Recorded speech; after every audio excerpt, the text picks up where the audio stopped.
ಎಲ್ಲರಿಗೂ ನಮಸ್ಕಾರ. ಇವತ್ತಿನ ರೆಸಿಪಿ ಬಂದ್ಬಿಟ್ಟು ಬ್ರೆಡ್ ರೋಲ್ ಅಂತ ಹೇಳಿ. ಬನ್ನಿ ಸಿಂಪಲ್ ಆಗಿ ಹೇಗೆ ಮಾಡೋದು ಅಂತ ನೋಡೋಣ. ತುಂಬಾನೇ ಟೇಸ್ಟಿ ಆಗಿರುತ್ತೆ.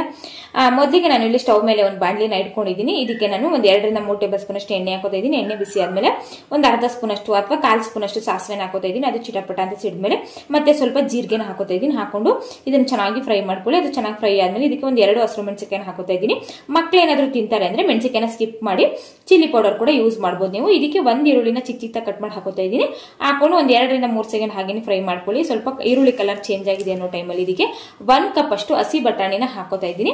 ಮತ್ತೆ ಒಂದು 7 ರಿಂದ 8 ಗೋಡಂಬಿನ ಹಾಕೋತಾ ಇದ್ದೀನಿ. ಹಾಕೊಂಡು ಇದನ್ನ ಐ ಫ್ಲೇಮ್ ಅಲ್ಲಿ ಇಟ್ಕೊಂಡು 1 ಸೆಕೆಂಡ್ ಹಾಗೇನೆ ಹುರ್ಕೊಳ್ಳಿ. ಚೆನ್ನಾಗಿ ಎಣ್ಣೆಲಿ ಬಟಾಣಿ ಏನಿದೆ ಅದೆಲ್ಲ ಚೆನ್ನಾಗಿ ಫ್ರೈ ಆಗಬೇಕು. ನೋಡಿ, ಇಷ್ಟ ಆದ್ರೆ ಫ್ರೈ ಆದ್ರೆ ಸಾಕು. ಇದಕ್ಕೆ ಅರಿಶಿನ ಪೌಡರ್ ಸ್ವಲ್ಪ, ಮತ್ತೆ ಒಂದು ಅರ್ಧ ಸ್ಪೂನ್ ಅಷ್ಟು ಚಿಲ್ಲಿ ಪೌಡರ್, ಅರ್ಧ ಸ್ಪೂನ್ ಅಷ್ಟು ಧನಿಯಾ ಪೌಡರ್, ಮತ್ತೆ ಒಂದು ಅರ್ಧ ಸ್ಪೂನ್ ಅಷ್ಟು ಜೀರಾ ಪೌಡರ್, ಇಷ್ಟು ಮಸಾಲೆಗಳನ್ನ ಹಾಕೊಂಡು ಚೆನ್ನಾಗಿ ಫ್ರೈ ಮಾಡ್ಕೋಬೇಕಾಗುತ್ತೆ.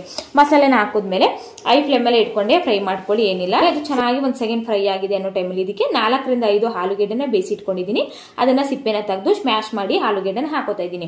5 ಕೂಡ ಹಾಕೋತಾ ಇದ್ದೀನಿ. ಹಾಕೊಂಡ್ಮೇಲೆ ಸ್ವಲ್ಪ ಉಪ್ಪಿನ ಪುಡಿನ ಹಾಕೊಂಡು ಇದನ್ನ ಚೆನ್ನಾಗಿ ಮಿಕ್ಸ್ ಮಾಡ್ಕೋಬೇಕು. ಮಸಾಲೆ ಎಲ್ಲ ಚೆನ್ನಾಗಿ ಆಲೂಗಡ್ಡೆಗೆ ಹಿಡಿಬೇಕು. ನೋಡಿ, ಈ ರೀತಿಯಾಗಿ ಚೆನ್ನಾಗಿ ಮಿಕ್ಸ್ ಮಾಡ್ಕೊಂಡ್ರೆ ನಮಗೆ ಒಳಗಡೆ ಸ್ಟಫಿಂಗ್ಸ್, ಬ್ರೆಡ್ ರೋಲ್ಗೆ ಸ್ಟಫಿಂಗ್ಸ್ ರೆಡಿ ಆಯ್ತು ಅಂತ ಹೇಳಿ. ಇದಕ್ಕೆ ಇವಾಗ ಮೇಲ್ಗಡೆ ಸ್ವಲ್ಪ ಚಾಟ್ ಮಸಾಲ, ಸ್ವಲ್ಪ ಗರಂ ಮಸಾಲ, ಮತ್ತೆ ಸ್ವಲ್ಪ ಕೊತ್ತಂಬರಿ ಸೊಪ್ಪು, ಮತ್ತೆ ಸ್ವಲ್ಪ ಉಪ್ಪನ್ನ ಹಾಕೊಂಡು ಮತ್ತೆ ಚೆನ್ನಾಗಿ ಮಿಕ್ಸ್ ಮಾಡ್ಕೊಂಡ್ರೆ ನಮ್ಗೆ ಒಳಗಡೆ ಹಾಲು ಸ್ಟಫಿಂಗ್ಸ್ ರೆಡಿ ಆಯ್ತು. ಇದನ್ನ ಒಂದು ಸೈಡ್ಗೆ ಎತ್ತಿಟ್ಟು ಇವಾಗ ಬ್ರೆಡ್ ಪೀಸ್ ಗಳನ್ನ ತಗೊಂಡಿದ್ದೀನಿ. ಇದನ್ನ ಇವಾಗ ಎಡ್ಜಸ್ ಎಲ್ಲ ಏನಿದೆ ಅದನ್ನೆಲ್ಲ ಕಟ್ ಮಾಡಿ ಇಟ್ಕೊಂಡಿದ್ದೀನಿ.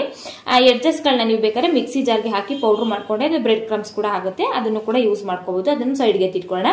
ಇವಾಗ ಆಲೂ ಸ್ಟಫಿಂಗ್ಸ್ ಕೂಡ ತಣ್ಣಗಾಗಿದೆ. ಇದನ್ನ ಚಿಕ್ಕ ಚಿಕ್ಕ ಉಂಡೆಗಳಾಗಿ ಮಾಡಿ ಇಟ್ಕೊಳ್ಳಿ. ಇವಾಗ ಮತ್ತೆ ಒಂದು ಬೌಲ್ಗೆ ನಾನು ನೀರನ್ನು ಹಾಕಿ ಇಟ್ಕೊಂಡಿದ್ದೀನಿ. ಅದೇ ಇವಾಗ ಪೀಸ್ನ ತಣ್ಣೀರಿಗೆ ಹಾಕೊಂಡಿದ್ದೀನಿ. ಹಾಕೊಂಡು ಮುಳುಗಿಸ್ಕೊಂಡು ಎತ್ಕೊಂಡು ಅದರಲ್ಲಿ ಬ್ರೆಡ್ ಪೀಸ್ ಅಲ್ಲಿ ಇರುವಂತಹ ನೀರಿನಂಶ ಎಲ್ಲ ಮತ್ತೆ ಅಮ್ಕಿ ಆಲೂ ಸ್ಟಫಿಂಗ್ಸ್ ನ ಮಧ್ಯದಲ್ಲಿ ಇಟ್ಟು ಎಲ್ಲಾ ಕಡೆನೂ ನೀಟಾಗಿ ಕ್ಲೋಸ್ ಮಾಡಬೇಕಾಗುತ್ತೆ. ನೋಡಿ, ಈ ರೀತಿಯಾಗಿ ಕವರ್ ಮಾಡ್ಕೊಳ್ಳಿ ನೀಟಾಗಿ.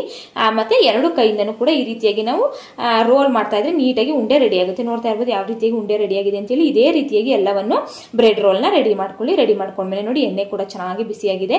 ಬಿಸಿ ಆದ್ಮೇಲೆ ಇವಾಗ ಒಂದೊಂದೇ ಬ್ರೆಡ್ ರೋಲ್ ನ ಎಣ್ಣೆಗೆ ಹಾಕೊಳ್ಳಿ. ಹಾಕೊಂಡು ಐ ಫ್ಲೇಮ್ ಅಲ್ಲಿ ಇಟ್ಕೊಂಡು ಬೇಯಿಸ್ಕೊಳ್ಳಿ.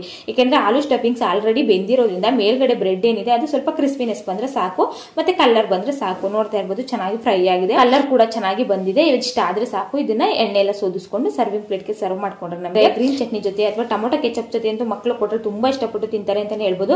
ಸ್ನಾಕ್ಸ್ ಆಗು ಕೂಡ ತಿನ್ಬಹುದು, ಅಥವಾ ಮಕ್ಕಳಿಗೆ ಲಂಚ್ ಬಾಕ್ಸ್ ಕೂಡ ಹಾಕ್ಬೋದು. ತುಂಬಾ ಚೆನ್ನಾಗಿರುತ್ತೆ. ರೆಸಿಪಿ ಇಷ್ಟ ಆಗಿದ್ರೆ ಲೈಕ್ ಮಾಡಿ.